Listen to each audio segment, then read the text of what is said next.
Hello, good day mga idol. Yan o. Ito yung aming purasan. Kahit na lagyan mo ng baterya, hindi umiikot. So, subukan natin ayusin para hindi na bumili ng bago si misis.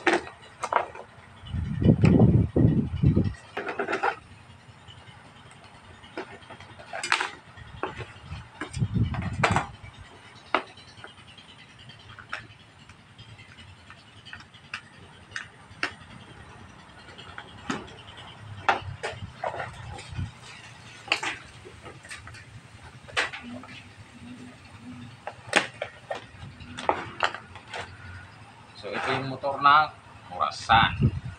Ating buksan.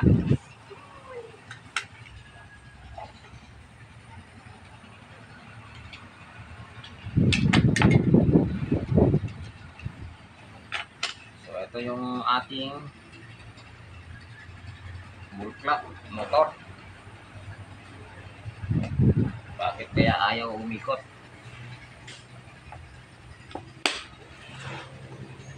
Lagyan natin ng baterya.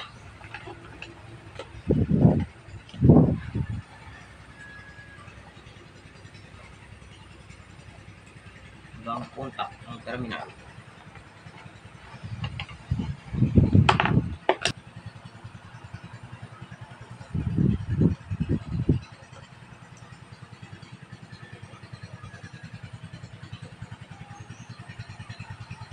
Yan. Kita niya ba? Ito yung kadalasan minsan nasisira yung ating wall clock na hindi umikot. Minsan naglo-loss connection po yung ating battery terminal dito sa kanyang motor. Pero ayun o, kita niyo umiikot-ikot na. Ayan o. Oh. Yan, umiikot-ikot na. So, mabilis lang, madalian lang, no? Ito yung minsan kadalasan pag nasira yung clock namin, ako na lang gumagawa. Kasi loss connections lang naman yan ng kaniyang terminal. Meron kasi siya, ito, papakita ko lang. Yan. Tanggalin ko muna battery. Itong terminal niya na to, ito oh. Mayroon niya sa ilalim, terminal. Kapag nag-loss connection, ito yung sa terminal niya battery. Pag nag-loss connection po ito, yun po yung dahilan na hindi gagana yung ating wall clock. Yan. Ito yung terminal niya, battery terminal niya. Parang nag-contact point, may contact point siya sa ilalim.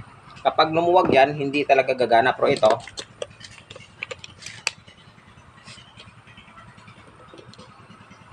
yan o. Kita nyo, umiikot na. Yan. So, ibig sabihin, ayos na yung ating wall clock.